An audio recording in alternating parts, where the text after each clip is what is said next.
subscribed to the click yet. I'm here to haunt all the people that haven't subscribed yet. Ooh, oh man, that's so scary. You should totally subscribe to avoid being haunted. But if you want to be haunted, I have a life hack just for you. You can subscribe and then you can also get your own ghost mango this very Halloween. Woo! Oh, very scary, very scary. Good evening, laddies, lasses, and lazos. Welcome to the click. You smell absolutely astounding today. And don't let anyone else tell you otherwise. We have read a lot of stories on this channel, and usually we read stories about people who are in the right. We read, for example, Am I the Butthole stories, where the OP is usually the reasonable person. We read stories about r/traumatized them back, where OP is traumatizing like a bully or a really mean person back. Usually the one writing the story is the protagonist, basically, and the good guy. But today I have found a subreddit where the opposite is the case, where OP is the obvious butthole of the situation. So welcome to r/AmITheDevil, where OPs are just absolutely unhinged and telling the wildest stories while believing they are absolutely in the right, which is absolutely hilarious to read. So I do hope you enjoy it just as much as I enjoy having you here. Mwah. r/AmITheDevil, a place where it's obvious OP is the butthole, and it's reposts from all around Reddit, where OP is just obviously a butthole. So the first one goes right into r/relationship advice. I, 30M, am starting to resent my wife, 30F, for not being my ex.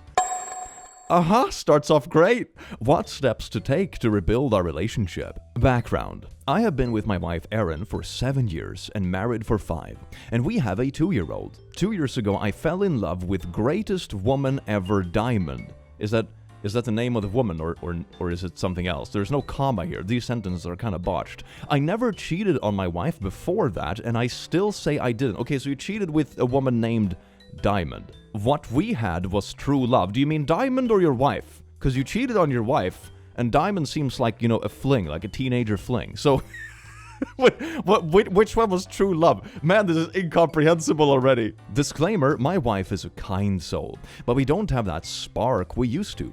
I miss the spark, intensity, and the passion we had in the beginning of our relationship. I filed for divorce to be with Diamond. Okay, so Diamond is the other woman that you also cheated with. Okay, now I got it. I filed for divorce to be with Diamond like we agreed, but for reasons unknown, Diamond got cold feet. My relationship with Diamond lasted 11 months. I mean, to be fair, fam, the first thing you showed Diamond in this case is that you are a cheater. What do you think Diamond believes is going to happen when the next girl, Sapphire, comes along? You're gonna leave with Sapphire, You've already established that you're a cheater, This is the problem, right? I've had this happen a couple of times in my life when I have been single and someone comes up to me and starts being very flirty who is in a relationship, and they're like, my partner doesn't have to know. My reaction is always, hell no, I'm not a homewrecker, and also, this is a horrible way to start a relationship because the first thing you told me is that you're a cheater, and I'm gonna be next. Yeah, so anyway, let's get on with it, shall we? Afterwards, my wife and I got back together because the divorce wasn't official yet. Yeah, this sounds great. Now Erin is a great woman, but she's not Diamond. After getting back together with Erin, every little thing she does bothers me. The way she gets dressed to go to work, the way she makes my coffee, everything. Okay, wait, hold on a second. You ran off with Diamond, who then ditched you because you're an obvious cheater. Then your wife, for some reason, took you back. And now you have the audacity, after getting like a second chance, after all of this mess, to be like, I don't like the way you make your coffee. Oh my god! I wonder if this is some kind of projection, that deep down inside you know how much you f***ed up, so now you're trying to like overplay everything your partner does at something annoying or bad. I wonder if that's what it is, to like mentally try to even the scales. My god. Unfortunately, I began taking it out on her by starting arguments and being snappy. Erin is a great person and doesn't deserve that. I don't think she deserves any of this, fam. Fallout.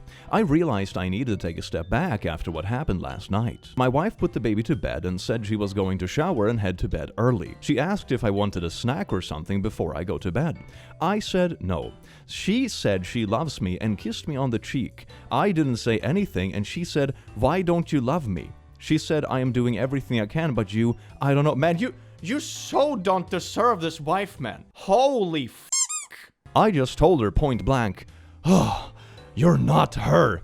So this is when you think you need to take a step back and like fix the relationship. Not like during the cheating aspect, running away with Diamond for like almost a year, abandoning your wife and child for like a weird teenager fling or whatever the frick this is supposed to be. This is the moment. Alright, that hurt her a lot. Yeah, like the rest of the stuff didn't. She just went upstairs, so when I joined her an hour later, she was still crying. She cried all night in the master bedroom that I couldn't get sleep. Oh, poor you. You couldn't sleep. You ran off with another woman for a year when you have a 2-year-old together. And that woman dumped you because you're obviously a cheater. Your wife, for some reason, took you back and is trying so hard to make everything nice. But the only thing you will do is being bitter about how she makes her coffee and complain that, oh my god, I made her cry again, guess no sleep for me. Oh my god, you should not have kids. You should not be in a relationship, period, with anyone. Holy shit. What is this? I feel so freaking terrible. Do you have a conscience? Do you though? And I want to do my part to rebuild our passion. Please help any way you can. 0 upvotes, 1,377 comments. Ooh, that's a doozy. Oh my lord. Okay, I'm going to help out here, but I'm probably not going to help you or build a passion. Leave. Not for your sake, but for everyone else's sake. You're obviously an absolute disaster, and your wife is probably trying to still make it work, either because she still loves you on an emotional level, or she's doing it for the sake of the child or whatever, but you're actively hurting her by being there. Man, what an awful story. After all the times on Reddit I've read stories where the OP is like the protagonist and the good person of the story, that was a change of pace. Wow, what an absolute butthole. Jesus Christ, man. R/relationship advice. More relationship advice. Let's see, it can't get worse now, can it? I, 28M, was manipulated into cheating on my wife, 28F. Haha, you cheated on your wife, but it was someone else's fault. It was dark and you slipped and your PP ended. Okay, let's see where this goes. How do we move forward through our marriage? Hey Reddit, I'm going through a tough time in my marriage. It all started because recently I entered a depression. My wife and I both have very demanding jobs. Recently I had a new project that had me working longer hours, and that is what started my depression. Now going through my depression, I started confiding in my coworker about how I was feeling. I thought I could trust her as a friend, but she knew I was in a vulnerable state. She took advantage of my state and this led to an affair. So you cheated and had an affair. But lucky you, it's not your fault, and also your colleague is a predator because you were sad. And instead of confiding in your wife and your literal support network and family, you just slept around instead. But now the people you slept with are predators instead of you just being a cheater. Fam, okay, there are people out there in the world, right? I think this is an important disclaimer. There are definitely people in the world that will take advantage of vulnerable people. You can even see this sometimes, for example, if you have a young woman who's very sad in public and you have some much older dude coming up and be like, oh, hello little thing, you must have been dumped, I'll show you what a real man is like, very obviously preying on someone who's in a vulnerable position and potentially lonely, right? This kind of stuff absolutely does happen. I think it's important to talk about it to raise awareness because predatory people absolutely do exist, more common than you might think. This ain't it, fam. This ain't it. You're a grown, adult, married man, and instead of confining in and getting support from your partner or your family or whatever, you decided to cheat for like a quick little kick of endorphins or something, and then you're trying to insinuate that your colleague is a predator. Bruh. My wife found out and we are going to counseling Monday, but this month our marriage is on its ropes. I've been trying to get her to understand my depression and how low my mental health was, but she doesn't want to hear it. Yeah, I can sort of understand why, because it's not great for her mental health, probably, that you're running around cheating on her, and also it sets a terrible standard for the relationship. What you're basically telling her now is that if you're having a tough time with work or stress or burnout or whatever, cheating is fine, because it was just because of sad. And also because it was a sad, whoever you cheated with is also predatory. So this is really weird, man. This is really weird. I don't think you realize that you have a responsibility in the relationship. Cheating isn't something that just happens like this, okay? You're too old for this. This is a very conscious choice, It probably felt good, I imagine it did, You got attention, you felt that little butterfly tingling, whatever, yeah, sure. But it's the wrong thing to do, and it's the wrong person to get that sort of support from. And your colleague, is she a homewrecker sort of person if she knew about your relationship? Yeah, probably. Is she predatory? Nah, probably not. Get a grip. And also one last disclaimer with these sort of contexts I think is important to talk about. Mental health is incredibly important, and you should be able to talk to someone, professional and people around you, if you're going through these sort of things. But you can't weaponize it like this. You can't say that, oh, my partner should be okay with me cheating and sleeping around just because I'm going through a depression. That isn't how it works. Depression doesn't make you just cheat. This is something you chose to do to your partner. You're weaponizing this depression as an excuse to do horrible things to your partner.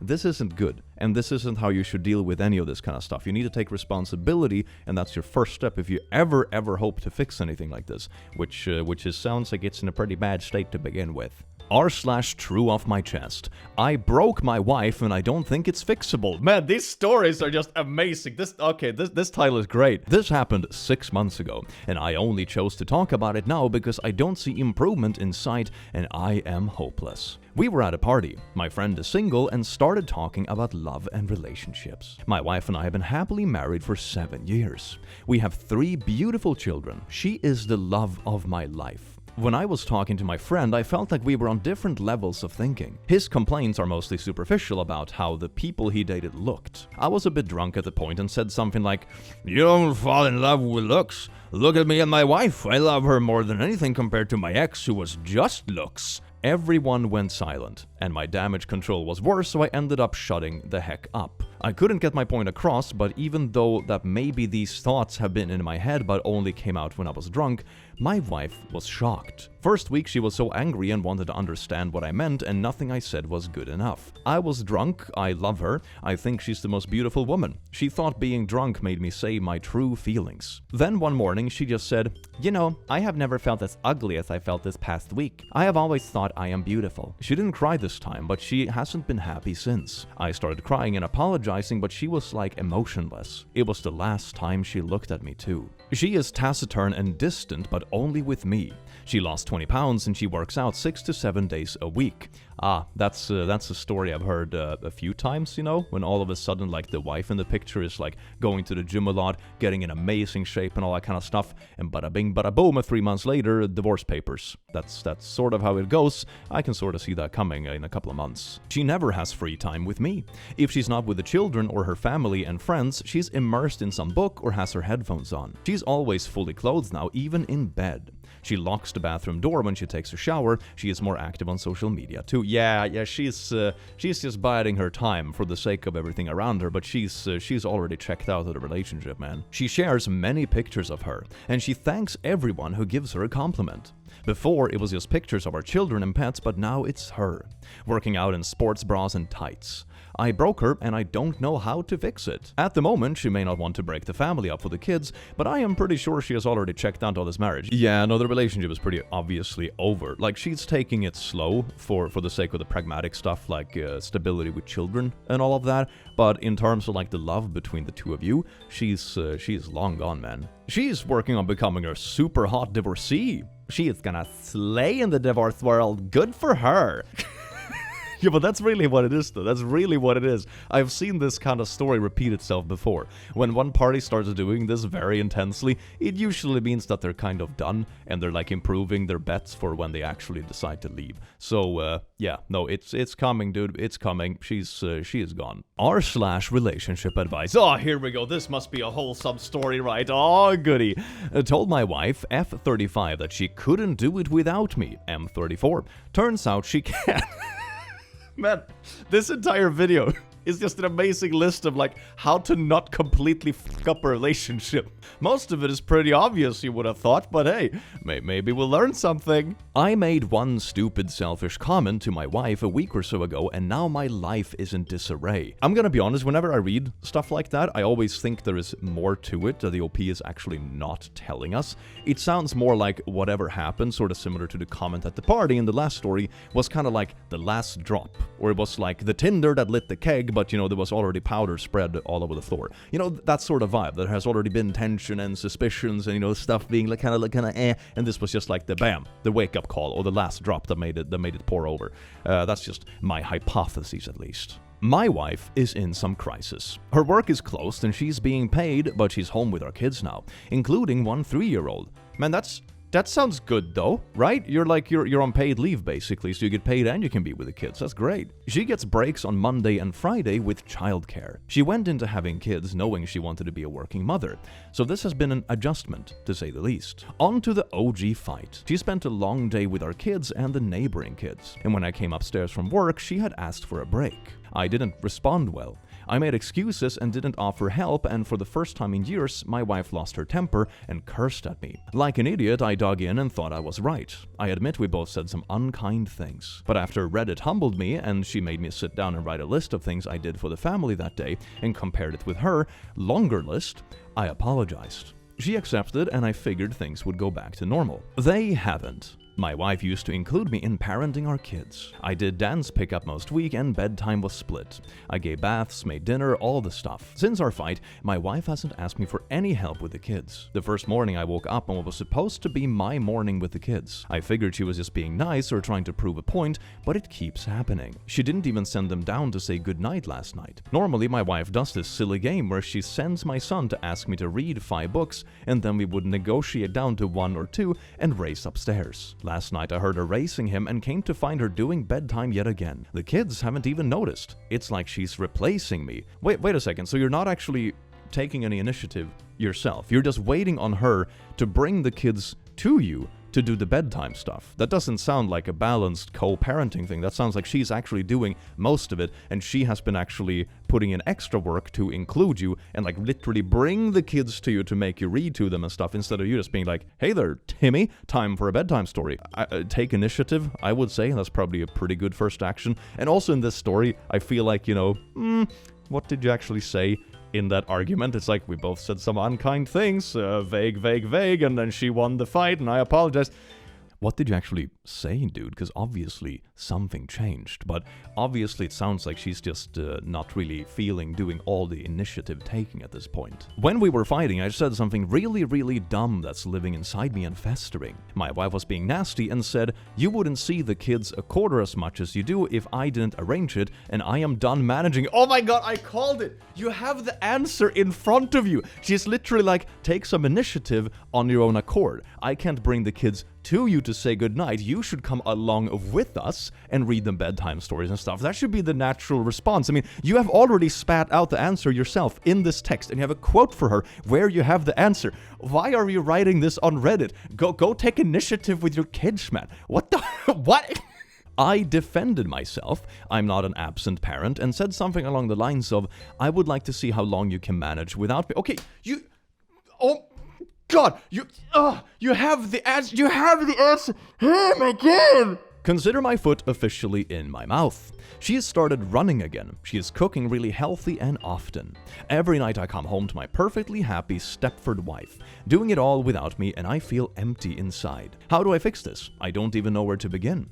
At this point I want to beg her to go back to how things were. This wasn't what we agreed on. To be honest, it sounds like she's just taking you up on the stuff you said during the argument. And she probably finds it easier. I can imagine it's easier just do it yourself. Like, oh, it's time for the kids to go to bed. Come, Timmy, I'll read you a bedtime story. Done. Everyone is happy. Super good. Instead of having to, manage another party instead. Like, hey, come here, time for bed. Or, Timmy, can you go get him so we can do bedtime? It's like, she probably just cut out the middleman, so to say. There is no need to take that extra step when you can just put him to bed directly. And you are not taking the step to take any initiative with it from the sounds of it. So there's your solution. Take initiative. That's what you need to do. It's your family and you share it with another adult person. What you're asking, go back to how things were, she has already realized that she was doing too much people management with the other adult included, and she doesn't want to do that anymore. So she's probably just waiting for you to actually take initiative and step up. So I would say if you want things to be smooth, do it. But it's going to take a bit more work than what you did before, because now she's realized how much more she was probably doing.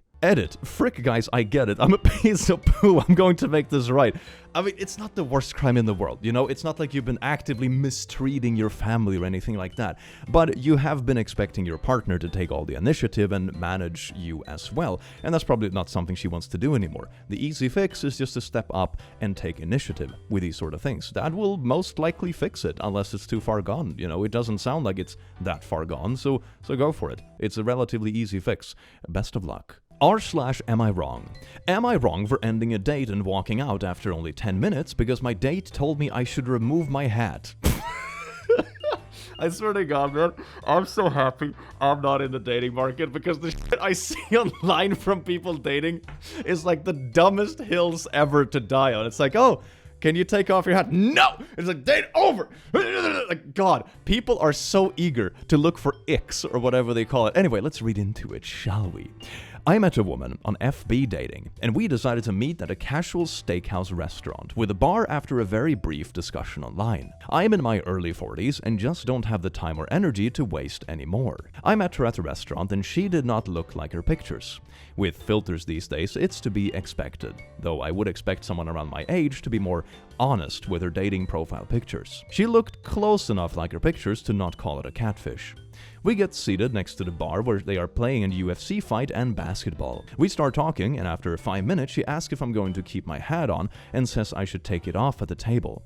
I laughed, but I thought about it for about 30 seconds, dropped a $20 bill on the table for the drink I ordered that had not yet arrived, and said thanks, but I don't see this going anywhere, and walked out before she was able to respond. A woman trying to correct my behavior less than 5 minutes after meeting me over wearing a hat at the dinner table of a restaurant playing a cage fight just isn't the vibe I am looking for. Were all your photos taken with a hat on? Maybe she just wanted to verify you weren't a hatfish. Ooh.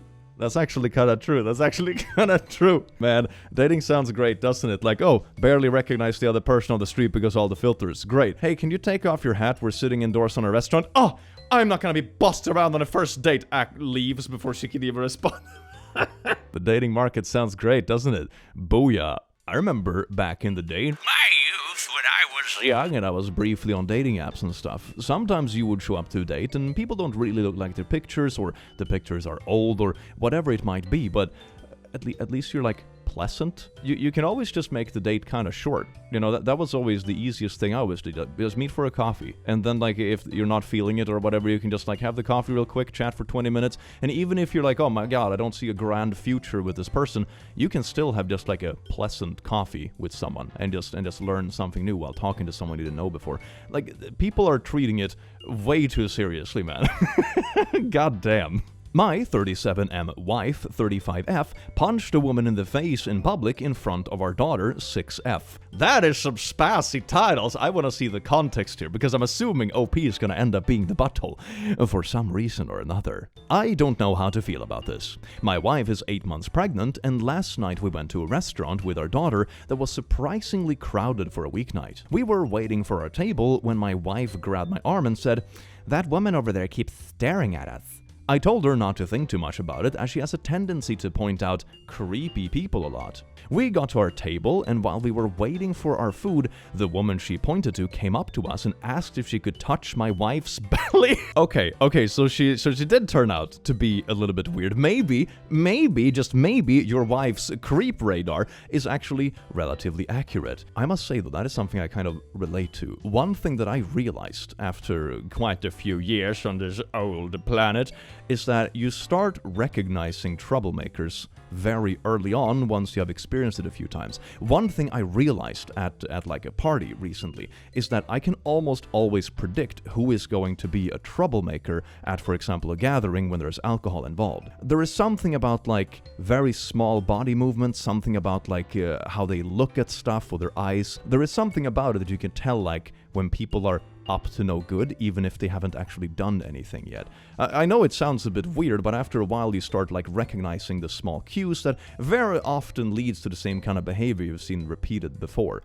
Also goes for example, online people and like moderators and that sort of stuff. You know exactly the first like signs when someone is going on a weird power trip, and you're like, okay, yeah, a month down the line this is gonna be a huge issue, you know? So honestly, you just learn to recognize it after a while, and it sounds like your wife's creep radar is at least somewhat accurate, at least in this story. The woman she pointed at came up to us and asked if she could touch my wife's belly. My wife said, "I would rather you not." But the woman did anyway, and my wife stood up. The woman looked at our daughter and said, "What a beautiful little girl," and tried to pick her up by the armpits. My wife then pushed the woman back and punched her in the face.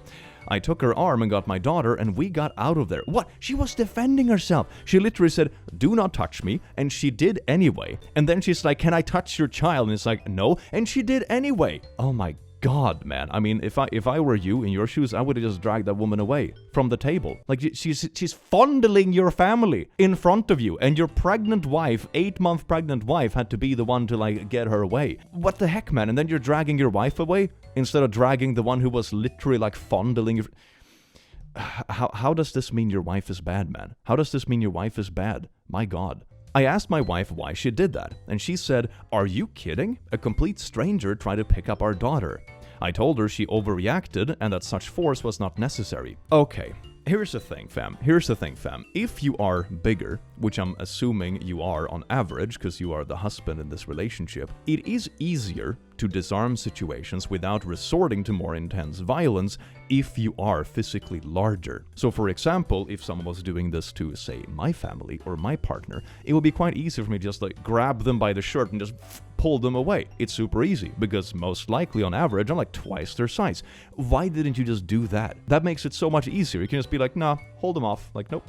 You're not touching anyone in my family. Go away. That would have been easier if you didn't want your wife to resort to more intense violence, so to say, because she probably has to, because she's probably about the same size as this strange woman. You could actually have stepped in and resolved the situation very easily just by sheer body weight. That's sort of how this goes. So your wife defending herself and defending her own kid, yeah, that is a pretty natural thing to do. What are you doing, man? Why are you defending this random creepy lady? I had some reservations about letting her go out in public while pregnant, but I don't really think I can do all now. Not if she's going to act like this. Okay, maybe your takeaway should be like, maybe I should step in when creepy strangers go up to my wife and be like, can I fondle your pregnant belly and then steal your child, you know? Instead of being upset when she just defends herself when you're just standing by. Oh my God, fam. I don't really know what to do. She still seems to think she did nothing wrong. I have never acted like this in public, and neither has she. The fact that she likely traumatized her daughter by displaying such violence in front of her is something that is making me look at her slightly different. I'm gonna be honest, fam, if I were to put like seeing your mom punch a random creepy stranger versus seeing a random creepy stranger fondle your mom, no one doing anything about it, and then they come to pick you up as a small child, I would put that second thing higher up on the trauma scale and make me feel way more vulnerable that my parents aren't actually defending themselves nor me instead of the other one. You know, I'm just gonna be honest about that, fam. And if you didn't want it to go to that extent, you could have stepped in and just easily pushed this woman away, probably. That would have solved it way less violently, but you didn't, and then your wife had to do it when she started feeling legitimately threatened. And that is whose side you should be on. I mean, the woman in this situation is still the one who's in the wrong. She's the one who overstepped boundaries, didn't listen to no, was physically touching strangers, was touching kids. Like, frick, man, like, that's really creepy. Would you have felt the same way, for example, if this had been a man going up and doing this? That's a pretty good thought experiment sometimes, to like recognize your biases and that sort of thing in these situations. Would you have been okay with your wife like slapping back if this had been a man that went up to fondle her pregnant belly and then try to pick up your daughter? Would that have felt differently? Probably. There you go. A little bit of bias. Your wife was defending herself against a total stranger who touched her without permission and after being told not to, then proceeded to try to pick up your kid. Are you embarrassed by your wife's actions or because you did nothing to protect your family? This, 100%. Yeah, no, this is a weird story, man. This is a weird story. I don't see how you can take the stranger's party on this. Come on. r/am I the butthole? Am I the butthole for apparently not treating my daughter like a normal person? The formulation on that is already wild. It has the asshole stamp, so this is gonna be juicy. I am the father of 2 men, both 29-year-old twins and one 25-year-old woman. My daughter grew up with and went to high school and college with a very friendly guy who passed away early this year at the age of 24. All my kids were good friends with this person, and my sons took him under their wing as the young man grew up. When they were in high school and college together, I was convinced that my daughter and her friend had a thing, and that in fact they were more than just friends. My daughter and I got into countless fights where she accused me of being a weirdo about her relationship with the young man. And although I say this half-jokingly, my main thought about the relationship was when he was going to propose to her. Okay, so you're already being kind of an overbearing parent, right? You're like, haha, when is he going to propose to you? And she's like, Dad, please stop it, we're just friends. Where's the ring? And then you keep going to the point where you have fights on the regular about this. Being a cringy parent, okay, when your kids are like misbehaving or like teasing, that's one thing, right? But if you do this repeatedly, over and over and over again, to the point it starts fights, maybe it's time to stop. This past weekend, my daughter was staying over with me and her mother. On Saturday evening, my daughter got drunk, and she spent the night reminiscing about the young man and viewed short clips of them having fun in high school a decade ago. That is really sweet, though, that you have those kind of memories. That's a good thing about smartphones and stuff. Those sort of memories are way more accessible. My daughter's face was red the entire time, and I know that it was because she was drunk. However, I sat down with her, and I jokingly told her, "I can see that you're blushing just looking at him." So you not only did repeatedly push this way too far when he was alive, now you keep making these kind of jokes about someone who passed away. What's with parents that have like emotional intelligence of 5-year-olds? Bruh. With this, my daughter snapped at me and she tearfully yelled at me that she wasn't blushing and that she was just drunk. And she told me she just wanted me to treat her like an ordinary person. That's my side of the story. My intention was only to make a small joke. Okay, right, even in this short snippet of this story, you've already established that you used to fight about this a lot, that you pushed this joke so far that you were actively, on the regular, multiple times, fighting with your daughter over this, because you were so annoying and pushing this joke too far. And now you're also disrespecting someone who passed away when your daughter is just reminiscing in peace about a friend who passed away, and be like, "Are you sure you didn't love him?" Oh my god, that's absolutely wild. Imagine that you're being sad about a friend that passed away, and then you have a parent come to you and say, "Are you sure they weren't more than a friend?" Excuse me, what in the actual Holy shite, man. Yeah, you're definitely a butthole, and you're an absolute moron if you genuinely believe you did nothing wrong. Are you actually serious? Bruh. Am I the butthole for kicking out my friend for referring to my wife as my partner? Butthole. These titles alone, you can tell by the formulations of the title who is gonna be like an unhinged butthole, and I love it. I will keep this brief. My wife Julia and I have been married for a while. There is a friend, notice how it's in quotations, because he said this inappropriate thing and now he's a friend, anyway, of mine at work, Aiden, who visited my house yesterday. He had never seen Julia before, but knows that we are married. The gist of it is this. When he saw her, his first response was, "Oh, so that's your partner, isn't it?" I was very much offended since I consider it a ridiculous term. I think it's both formal, which shouldn't be the case for a romantic relationship, and lacks warmth. I snapped. "No, she's my wife, Julia." Aiden seemed surprised and said, "Yeah, that's what I meant. She's your partner?" I retorted by saying that I don't want him to use that term when referring to her relationship with me, since we are not business partners. Julia was offended as well. Yeah, I'm sure she was, or maybe she's just telling you she was because you seem to be absolutely insufferable and she doesn't have the energy to take the battle. Now, I didn't want to make it a big deal. You didn't want to make it a big deal, but you caused an argument about it and then kicked him out of your home, cut off the friendship basically, and now you're ranting about it on Reddit. But you didn't want to make it a big deal. Whatever you say, fam.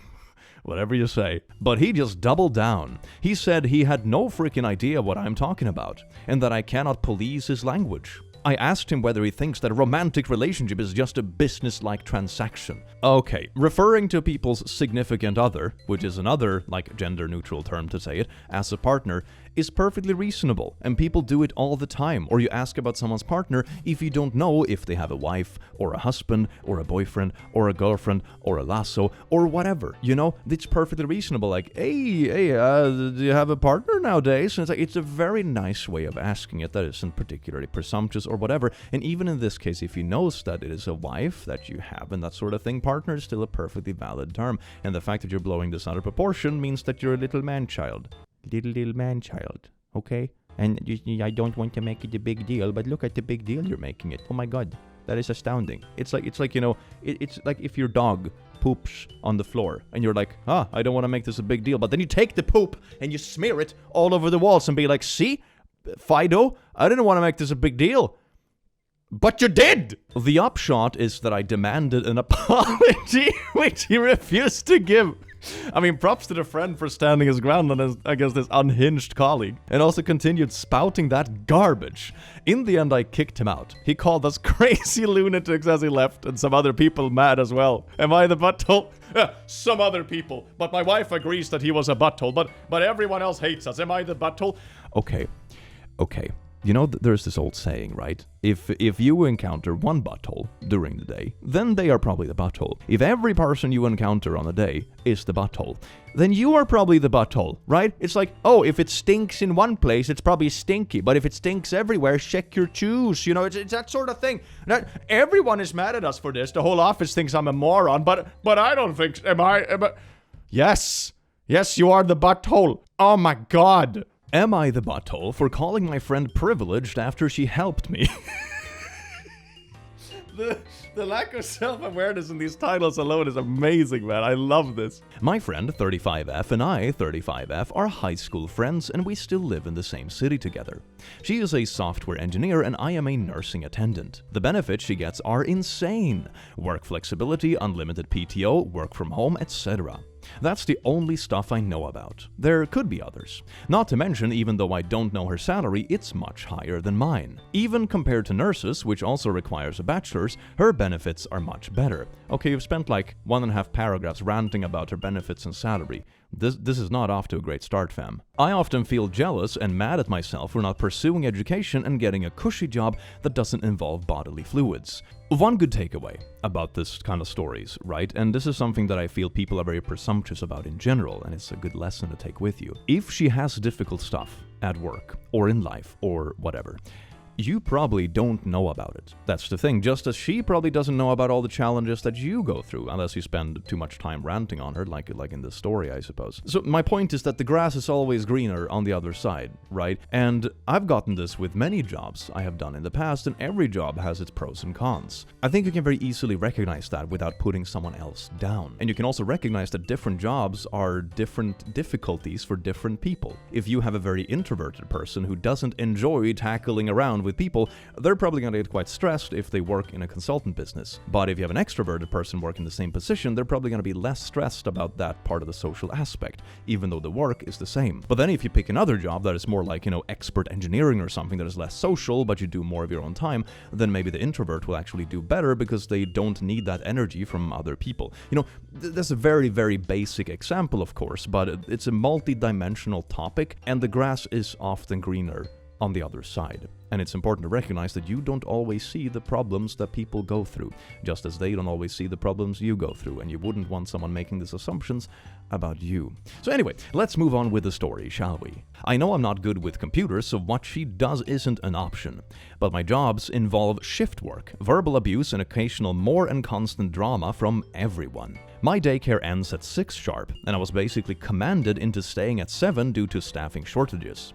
I didn't want to, and when I called the daycare, they said I had to pay $75 for a member staff to stay another hour and a half. My husband works nights, and I went to work at 4, and my sister-in-law wasn't answering, so I was panicked. I make less than $40 for the extra hour of work, so it wasn't worth it. I remember my friend isn't that far from daycare, and so I asked if she can pick up my son.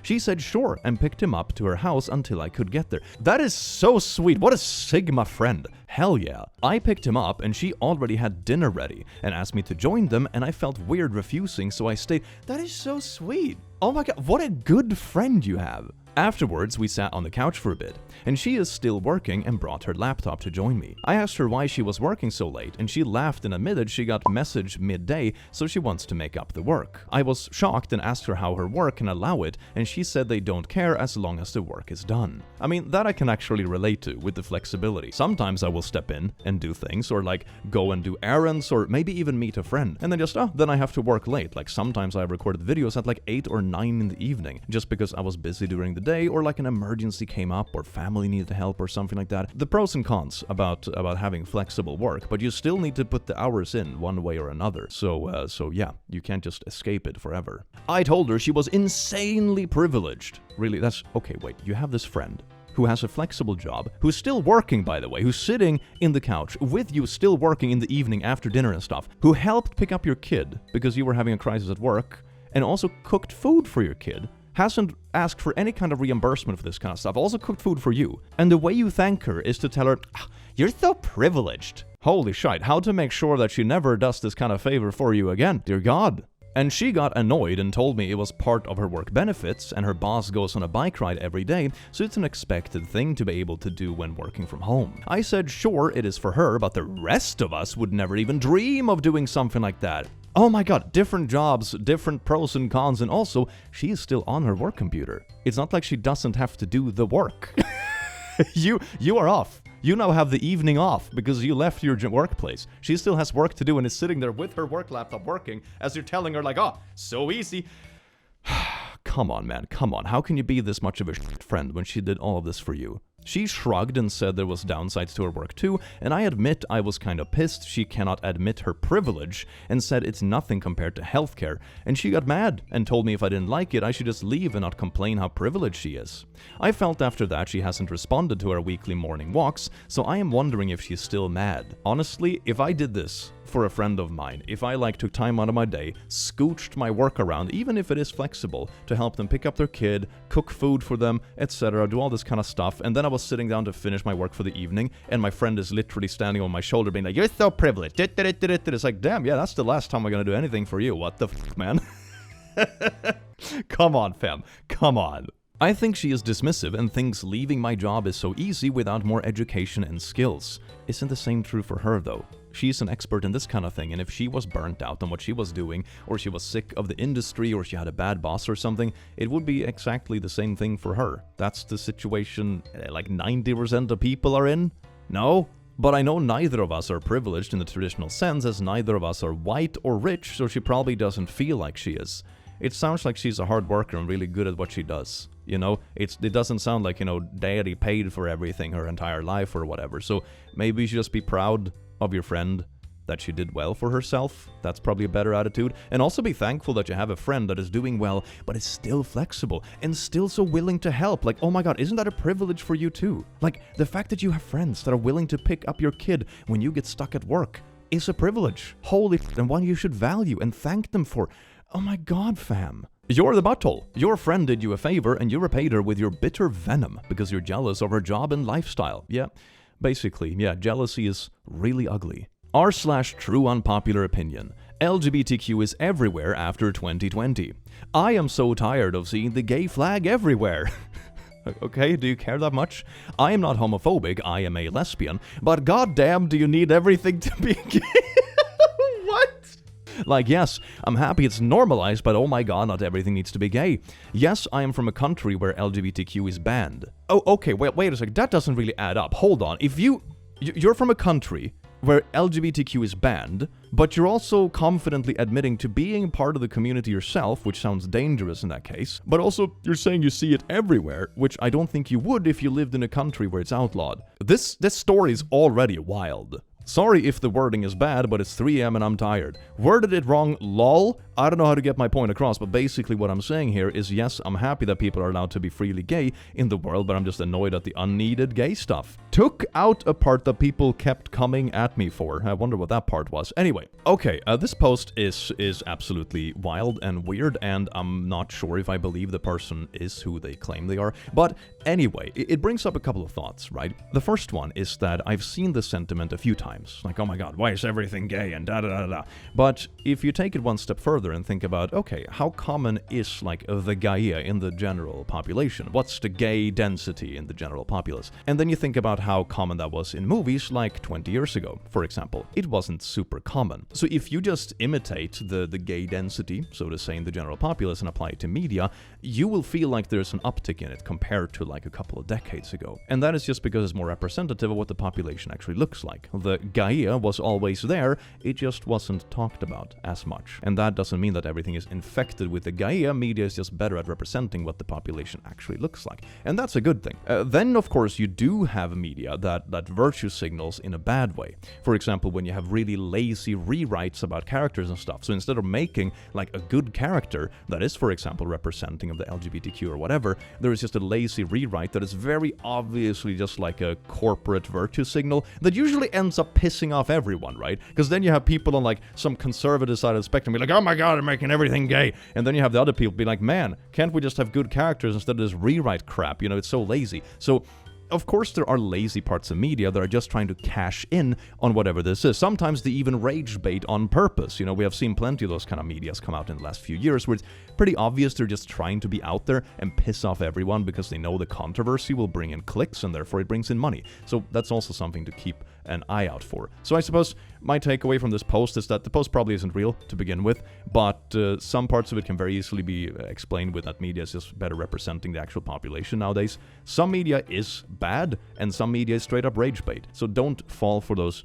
obvious traps when you're forming your opinion about the world or these sort of topics, because they're very easy to fall into, especially online, because the algorithm really likes to feed you down weird rabbit holes. So don't go digging too deep.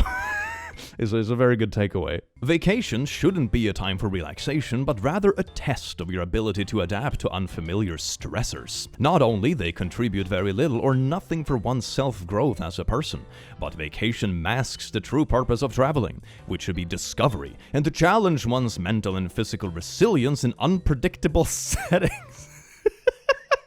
Sleep isn't necessary, because when you sleep, you're not on the grind set. How can you not be on the grind set? When you're sleeping, sleep is a waste. It should be a challenge for tripping balls. Rather than indulging in comfort, each trip should be treated as a survival exercise.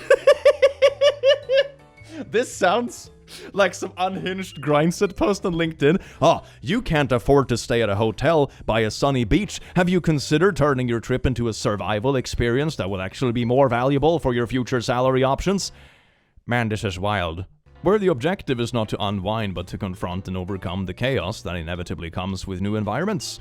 It can be a trek through a remote wilderness devoid of modern conveniences, forces one to confront primal fears and develop survival skills, or a pilgrimage to a war-torn region. That sounds really dangerous. To challenge the mind to process unimaginable suffering and cultivate compassion and appreciation for human resilience. Or, become a victim of human trafficking, but, whatever floats your boat. Sir, this is not LinkedIn. Please visit r/LinkedIn lunatics for a test of your ability to adapt to unknown stressors. Surviving in wilderness taught me about B2B. It really is like that. Holy shit, LinkedIn is unhinged. Am I the butthole for being in love with my old babysitter? I, 18M, am on the spectrum, and I will be starting college this coming September. I am very close with my former babysitter, Mika, 36F. Mika is friends with my parents, and that's how I know her. Over the past year or so, to be honest, I've become obsessed with Mika. I stalk her Facebook pretty often and have downloaded a bunch of her swimwear pics from back when she was in her 20s. This story doesn't start off very wholesomely now, does it? Also, last week we met up, and I started pinching her playfully, and I pinched her enough that she got a bit annoyed and had to tell me to stop. A few hours after the pinching, Mika and I sat down in my backyard together, just hanging around and staring at the night sky. During this moment, I mustered up the courage to say that I love her, and I said something about her being eye candy to me. I use that term a lot just to describe cute girls in general. Yeah, that's not endearing. I'm sorry to say, it's not endearing. Mika acted disgusted, and she put her hand on her chest and told me that she never felt so unsafe and scared as she did in that moment. She started crying, and she tried to guilt trip me by asking me if I remember all the times when I was very little, and I would go swing around happily in her arms or play with her as if she were my aunt or something. Okay, she isn't guilt tripping you, man. She sees you as a child because she used to be your babysitter. That is why. And also, I don't know, this is not the way to do it. Pinching someone to the point they get annoyed and causing them discomfort and pain, and also, assuming they're guilt-tripping you instead of this kind of stuff. I wonder if maybe you've been reading too much online about, the, pickup artistry or the red pill space or something like that, because this is odd. If she tells you that this is making her very uncomfortable and she doesn't see you that way, that isn't guilt-tripping. Someone should be able to tell you no very clearly without you taking it as some sort of manipulation or an insult. This is a really bad way to act in these sort of situations. In the end, Mika went inside, and she told my parents everything that I told her. My parents are now angry with me, and I think they hate me. You are the butthole, and she wasn't guilt-tripping you. She views you as a child, understandably, and you made her feel very uncomfortable. I mean, she's literally twice your age, fam. You wouldn't expect her to feel that way about you, right? Please delete those pictures and have a conversation with your parents. So many things wrong. Downloading her swimmer pics from when she's in her 20s, this is stalking and viewing her as an object. Pinching her so much she had to tell you to stop, you need to know if you're flirting with someone, you should see if they're enjoying it. If not, you need to stop. Eye candy, this is very disrespectful. You've gone into creepy and stalker mode. If she only knew that you had the photos saved of her, she would want to go no contact and make her account private. Yeah, this is really bad. This is really bad. You need to probably sit down and talk to your parents about this and get some guidance about how to deal with this sort of situations. Apologize to her if she's actually willing to meet you face to face after all of this, and don't fall down rabbit holes online. Because some of these talking points remind me very much about this. Like, oh, she said she was uncomfortable, which is an obvious female manipulation strategy. Like, no, it's not. People are allowed to tell you you're making them uncomfortable or tell you no without it being some grander scheme, you know? So take a step back, talk to your parents, don't subscribe to weird rabbit holes online, and apologize to her, okay? Yeah, man, what a wild read. Well, laddies, lasses, and lassos, that was a wild ride, wasn't it? Usually we read stories where the OP is like the protagonist and the one you're rooting for, and in these stories it's like, damn, what an absolute twist. But usually you can tell by the way the title is written that the story is gonna be just juicy. Let me know in the comments if you enjoyed this video, you wonderful, beautiful bean, and I will see you again in the very near future. Take care. Mwah.